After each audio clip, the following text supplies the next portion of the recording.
Hello বন্ধুরা, তোমরা কি কখনো মিক্সার মেশিনে তুলো দিয়ে দেখেছো কি হয়? আর তার সাথে থাকছে কিন্তু তোমাদের জন্য প্রয়োজনীয় কিছু জানা অজানা কিচেন টিপস অ্যান্ড ট্রিক্স। আশা করবো আমার এই টিপসগুলো তোমাদের প্রত্যেকটা নতুন গৃহিণীর জন্য কিন্তু খুবই উপকারী হতে চলেছে। তাই অনুরোধ থাকবে ভিডিওটা কোনোভাবে স্কিপ না করে সম্পূর্ণ দেখার, তাহলে দেখবে তোমাদের কিচেনের কাজগুলো ঘন্টার কাজ একেবারে কিন্তু মিনিটেই হয়ে যাবে। তো আমি Sangeeta, welcome to my Sangeeta's lifestyle. আশা করি তোমরা সবাই ভালো আছো। তো বন্ধুরা, আজকে তোমাদের জন্য প্রথম আমার কি টিপস থাকছে চলো সেটাই তোমাদের সঙ্গে শেয়ার করি। তো দেখো, এখানে কিন্তু আমি ডালটা ভেজে নিচ্ছি। তো আমরা কিন্তু ডালটা বিশেষ করে অনেকে আছে ব্যস্ততার কারণে কিন্তু আমরা প্রেসার কুকারে দিয়ে থাকি। তো অনেক সময় দেখা যায় যে ডালটা আমরা প্রেসার কুকারে যখন দিয়ে থাকি তখন কিন্তু প্রেসার কুকারের যে উপরের দিকটা আছে, মানে প্রেসার কুকারটা যেখান থেকে সিটিটা দেয় সেখান থেকে দেখবে যে প্রচুর পরিমাণে কিন্তু জল বের হয়ে আসে বা ডালটাও কিন্তু অতিরিক্ত বের হয়ে আসে। তো বন্ধুরা, কি করলে তোমাদের এই ডালটা কখনোই কিন্তু উপচে পড়ে যাবে না বা তোমাদের এই সিটি দেওয়ার জায়গা থেকে কিন্তু বের হবে না, তোমাদের গ্যাস ওভেনটা নষ্ট হবে না, তো সেরকম একটা টিপস তোমাদের সঙ্গে শেয়ার করব। এখানে দেখো, ডালটাকে কিন্তু ভালো করে ভেজে আমি কিন্তু এরকম প্রেসার কুকারে বসিয়ে দিয়েছি। তারপরে দেখো, এরকম সাইজের একটা চামচ আমি এইভাবে প্রেসার কুকারের ভিতরে দিয়ে দিচ্ছি।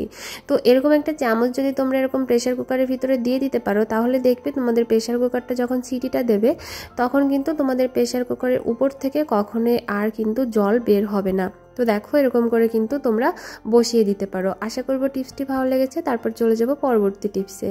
তো বন্ধুরা, এবারে টিপস হবে এই উচ্ছে নিয়ে। দেখো, উচ্ছে কিন্তু তেতো, আমরা কিন্তু সেটা সবাই জানি। অনেকেই কিন্তু তেতোর জন্য কিন্তু উচ্ছেটা একেবারে খেতে পছন্দ করে না। তো বন্ধুরা, তোমরা কি করলে উচ্ছেটা আর তেতো হবে না বা কিভাবে তোমরা রান্না করতে পারো উচ্ছেটা, সেটাই কিন্তু এখন আমি তোমাদের সঙ্গে শেয়ার করব। এখানে দেখো, উচ্ছেটা কিন্তু ভালো করে আমি কুচি করে কেটে নিয়েছি। এবার দিয়ে দিয়েছি এটার ভিতরে জল। তো জলটা দিয়ে তার ভিতরে দিয়ে দেবো আমি কিছুটা পরিমাণে লবণ। তো বন্ধুরা, আমাদের বাড়িতে কিন্তু অনেকেই আছে যারা কিন্তু উচ্ছেটা তেতোর কারণে কিন্তু খেতে চায় না, আবার বাচ্চারাও কিন্তু উচ্ছেটা তেতোর জন্য কিন্তু একেবারে খাওয়া পছন্দ করে না। তো এইভাবে যদি তোমরা একটু উচ্ছেটা কেটে তারপরে যদি জলের ভিতরে লবণ দিয়ে 20 থেকে 30 মিনিটের মতো যদি একটু রেখে দিতে পারো, তারপরে যদি তোমরা জলটাকে ফেলে দিয়ে রান্না করো তাহলে দেখবে তোমাদের এই উচ্ছেটা কিন্তু কোনো প্রকারে কিন্তু বেশি তেতো হবে না।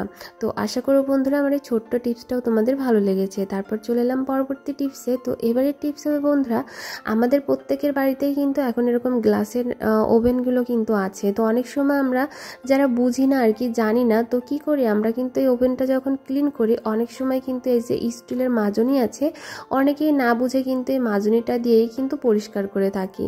কিন্তু বন্ধুরা, কখনোই কিন্তু তোমরা এরকম গ্লাসের যে ওভেনগুলো আছে কখনোই এরকম স্টিলের মাজনি দিয়ে কখনোই পরিষ্কার করবে না। তো কিভাবে তোমরা পরিষ্কার করতে পারবে খুবই সহজে সেরকম একটা টিপস তোমাদের সঙ্গে শেয়ার করব। দেখো, আমাদের ঘরে এই যে নরম জাতীয় যে শপিং ব্যাগগুলো থাকে সেখান থেকে এরকম একটা ব্যাগ তোমরা নিয়ে নেবে।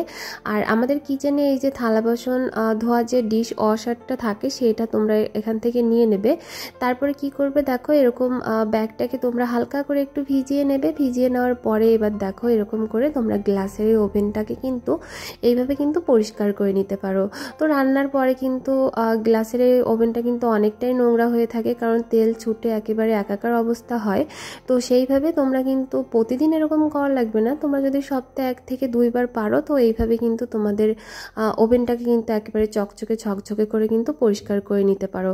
তো এখানে দেখো, আমি কিন্তু এই শপিং ব্যাগটা দিয়ে কতটা সহজেই কিন্তু পরিষ্কার করে নিয়েছি। আর এইভাবে কিন্তু তোমরা তোমাদের যে দেওয়ালে যে টাইলসটা আছে সেটাও কিন্তু একটা শপিং ব্যাগের সাহায্যে কিন্তু তোমরা পরিষ্কার করে নিতে পারো। তারপরে কি করবে, দেখো এরকম একটা ভিজে কাপড় দিয়ে তোমরা কিন্তু এইভাবে মুছে নেবে। আমি তোমাদেরকে একটু মুছেও দেখিয়ে দিচ্ছি, দেখো যে কতটা সুন্দর পরিষ্কার হয়েছে। শুধুমাত্র একটা শপিং ব্যাগ দিয়ে কিন্তু আমি আমার গ্যাস ওভেনটাকে কিন্তু পরিষ্কার করে নিয়েছি। তো বন্ধুরা, আশা করি টিপসটি ভালো লেগেছে। তারপর চলে যাব পরবর্তী টিপসে। এবারে টিপস হবে, দেখো এই যে কিন্তু নারকেল কোড়া। তো নারকেল কোড়াটা থেকে আমি কিন্তু নারকেলের দুধটা বের করব। তো বন্ধুরা, অনেক সময় আছে আমরা কিন্তু ঠান্ডা জল দিয়ে কিন্তু নারকেলের দুধটা বের করে থাকি, কিন্তু দেখবে বন্ধুরা ঠান্ডা জল দিয়ে যখন আমরা নারকেলের দুধটা বের করি তখন কিন্তু নারকেলের দুধটা বেশি পরিমাণে কিন্তু হয় না। কারণ কি, দেখো যে যখন তোমরা একটু হালকা গরম জলটা দেবে এই যে নারকেলটা আছে সেটা কিন্তু একেবারেই তোমার নরম হয়ে যাবে। আর নরম হয়ে যাওয়ার ফলে কিন্তু বন্ধুরা তোমাদের এই নারকেলের দুধটা কিন্তু খুবই সুন্দরভাবে কিন্তু বের হবে। তো এখানে দেখো, নারকেলটা কিন্তু আমি একটু পরিমাণে কিন্তু গরম ছিল যেহেতু, তার জন্য কিন্তু আমি একটু পরিমাণে ভিজিয়ে নিয়েছিলাম। তারপরে দেখো এটাকে কিন্তু এইভাবে চাপ দিয়ে তোমরা কিন্তু নারকেলের দুধটা করে নিতে পারো। আর সবসময় মনে রাখবে নারকেলের দুধটা করার আগে নারকেলটাকে ভালো করে তোমার একটু চটকে নিতে হবে। তারপরে তোমরা গরম জলটা, মানে হালকা উষ্ণ যে গরম জলটা থাকে সেটা তোমরা দিয়ে দেবে। তারপরে দেখো এরকম আবার কিন্তু তোমরা একটু হাত দিয়ে চেপে তোমরা কিন্তু এইভাবে দুধটাকে বের করে নিতে পারো। দেখো কতটা সুন্দর কিন্তু নারকেলের দুধটা হয়ে গিয়েছে। তো আশা করি বন্ধুরা আমার এই ছোট্ট টিপসটাও কিন্তু তোমাদের একটু হলেও কিন্তু উপকারে আসবে। আমার এই ছোট্ট টিপসটাও যদি ভালো লেগে থাকে একটা লাইক দিতে ভুলো না। তারপর চলে যাব পরবর্তী টিপসে। এবারে টিপস হবে এই যে দেখো বন্ধুরা আমাদের বাড়িতে কিন্তু রেজারগুলো থেকে থাকে, এই রেজারগুলো অনেক সময় দেখা যায় কিন্তু ধার থাকে না। তো এই ধার থাকে না, তার জন্য কিন্তু আমরা এটাকে ফেলে দিয়ে আমরা কিন্তু আরেকটা নতুন রেজার কিনে এনে থাকি, সেটাতে কিন্তু আমাদের টাকা অপচয় হয়। তো এই রেজারগুলো আমরা কিভাবে একটু বুদ্ধি খাটিয়ে ধার দিয়ে নিতে পারবো সেরকম একটা টিপস তোমাদের সঙ্গে শেয়ার করব। দেখো আমাদের কিচেনে এই যে মাজনিগুলো থাকে যেটা দিয়ে আমরা থালা বাসন ক্লিন করে থাকি, যে কসব্রাইটটা থাকে, তো সেই কসব্রাইটটার উপরে দেখো জাস্ট এইভাবে তোমরা যদি একটু টান দিয়ে দিয়ে যদি তোমরা নিতে পারো তাহলে দেখবে তোমাদের এই যে রেজারটা আছে সেটাতে কিন্তু অলরেডি ধারটা হয়ে যাবে। তো দেখো এরকম করে হাত দিয়ে কিন্তু তোমরা দেখতে পারো যে এটাই কিন্তু অলরেডি তোমাদের ধার হয়ে যাবে। আমরা গৃহিণীরা যদি একটু বুদ্ধি খাটিয়ে আমাদের সংসারে কাজগুলো করি তাহলে কিন্তু দেখবে আমাদের সংসারে কিছুটা হলেও আমরা টাকা কিন্তু সাশ্রয় করে নিতে পারবো, আর ঘন্টার কাজগুলো কিন্তু আমরা একেবারে মিনিটেও করে নিতে পারবো। তো আশা করব তোমাদের কাছে এই টিপসটাও একটু হলেও ভালো লেগেছে। যদি ভালো লেগে থাকে একটা লাইক দিও। তারপর চলে যাব পরবর্তী টিপসে। এবারে টিপস হবে বন্ধুরা, দেখো আমরা কিন্তু প্রত্যেকটা গৃহিণীরা রান্না করার আগে এরকম যদি রসুনের প্রয়োজন হয় আমরা কিন্তু দ্রুত কি করি, নখ দিয়ে কিন্তু রসুনটাকে আমরা বাছা শুরু করে দিই। আর বন্ধুরা দেখবে যে নখ দিয়ে যখন তুমি এই রসুনটাকে বাছবে, মানে নখ দিয়ে যখন রসুনের খোসাটা তোমরা ছাড়াবে তখন কিন্তু নখের যে ভিতরটা আছে সেটাতে কিন্তু রসুনটা গিয়ে কিন্তু আমাদের নখটা প্রচণ্ড আকারে ব্যথা হয়ে থাকে। কারণ বন্ধুরা রসুনের কিন্তু একটা ঝাঁঝি ভাব আছে যেটা আমাদের নখের ভিতরে প্রবেশ করলে আমাদের নখটা কিন্তু অনেকটা জ্বালা পোড়া করে, বা একসঙ্গে কিন্তু অনেক রসুন বাছলেও কিন্তু এই ধরনের সমস্যা হতে পারে। তো আমি এখন তোমাদেরকে দেখাবো বন্ধুরা তোমরা কিভাবে খুবই সহজে আর কিভাবে খুবই দ্রুত তোমরা রসুনটাকে বেছে নিতে পারবে। তো প্রথমে তোমরা কি করবে, দেখো রসুনটার যে মুখের দিকটা আছে সেই মুখের দিকটা কিন্তু এরকম করে তোমরা কেটে নেবে। তো পুরো রসুনটা এরকম মুখের দিকটা যখন তোমরা কেটে নেবে তখন দেখবে যে ইজিভাবেই কিন্তু তোমরা জাস্ট একটু নখ দিলেই কিন্তু তোমাদের রসুনটা কিন্তু একেবারে বাছা হয়ে যাবে। দেখো একেবারে সাইড দিয়ে টান দিলেই কিন্তু তোমাদের রসুনটা কিন্তু একেবারে বাছা হয়ে যাবে। এটাতে কি হবে, তোমাদের নখের উপর কিন্তু খুব বেশি কিন্তু চাপ পড়বে না, আর একসঙ্গে কিন্তু তোমরা অনেক রসুনও কিন্তু বেছে নিতে পারবে। তো দেখো আমি এই রসুনগুলোকে বাছছি, আমার নখের উপরে কিন্তু খুব বেশি চাপ পড়ছে না।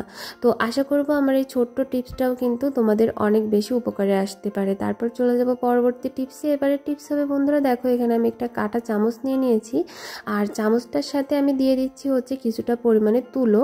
আর তুলোটা দিয়ে দেখো এবার আমি একটা রাবার নিয়ে নেব। আমাদের ঘরে তো দেখো এরকম রাবার প্রত্যেকের ঘরেই থেকে থাকে, কারণ অনেক জিনিস কেনার পরে কিন্তু এরকম একটা রাবার দেয় অনেক জিনিসের সঙ্গে। তো একটু গুছিয়ে রাখলে কিন্তু আমাদের পরবর্তী সময় কিন্তু কাজে আসতে পারে। তারপর কি করবে, দেখো আমাদের এই যে মিক্সার মেশিনগুলো আছে, দেখো অনেক সময় কিন্তু দেখা যায় অনেক ময়লা হয়ে থাকে, সেগুলো কিন্তু পরিষ্কার করা সম্ভব হয় না, কারণ এটা অনেক চিপা জায়গা, তার জন্য কিন্তু পরিষ্কারটা করতে আমাদের অনেকটা প্রবলেম হয়ে থাকে। ব্রাশটা দিয়েও কিন্তু পরিষ্কারটা করা যায় না, কারণ ব্রাশ খুব ভাবে কিন্তু এটার ভিতরে প্রবেশ করানো যায় না। তো সেই ক্ষেত্রে তোমরা যদি একটু কাঁটা চামচের সঙ্গে এইভাবে একটু তুলো বেঁধে তারপরে যদি তোমরা এরকম করে পরিষ্কার করো, দেখবে তোমাদের এই যে মিক্সার মেশিনে যদি কোনো ময়লা থেকে থাকে বা অতিরিক্ত নোংরা হয়ে গেলেও কিন্তু তোমরা জাস্ট এইভাবে করে কিন্তু পরিষ্কারটা করে নিতে পারবে। এটা করলে কিন্তু দেখো তোমাদের কাজটা কতটা ইজিভাবে হয়ে যাচ্ছে, আর প্রত্যেকটা জায়গায় কিন্তু তুমি এই কাঁটা চামচটা একেবারে ঘুরিয়ে ঘুরিয়ে কিন্তু তুমি তোমার মিক্সার মেশিনটাকে কিন্তু পরিষ্কারটা করে নিতে পারবে। তো বন্ধুরা আশা করব আজকের ভিডিওটা তোমাদের একটু হলেও উপকারে এসেছে, বা ভিডিওটা যদি তোমাদের ভালো লেগে থাকে তাহলে অবশ্যই কমেন্ট করে জানিও। আর আমার চ্যানেলে যদি কোনো বন্ধুরা নতুন হয়ে থাকো তাহলে অবশ্যই আমার চ্যানেলটিকে সাবস্ক্রাইব করে দিয়ে ভিডিওতে একটা লাইক দিয়ে ভিডিওটা বন্ধুদের মাঝে বেশি বেশি করে শেয়ার করে দিও।